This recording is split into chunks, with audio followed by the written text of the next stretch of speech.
Hello, good morning. Welcome back to JB Tigihanat, your chemistry and engineering tutorial or engineering and chemistry tutorial. Please, for those of you who have not subscribed, subscribe to our channel para po mas marami po tayong makakasama sa ating pag-aaral. So, fluid mechanics, statics tayo. May tanong. Ito po yung tanong. So, a leak from a faucet comes out in a separate drops. Di ba kapag ang gripo ay may tulo, may leak, may nagda-drop na separates na patak-patak na tubig.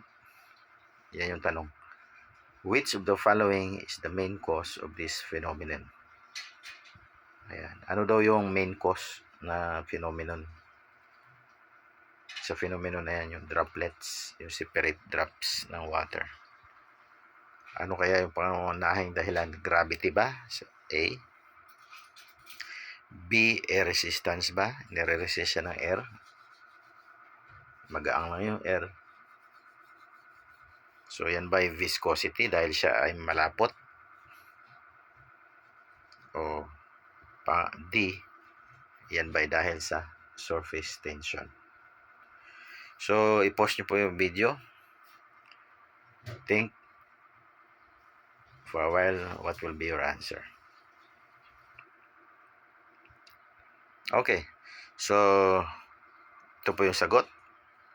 Ang sagot po, surface tension is caused by the molecular cohesive force in a fluid.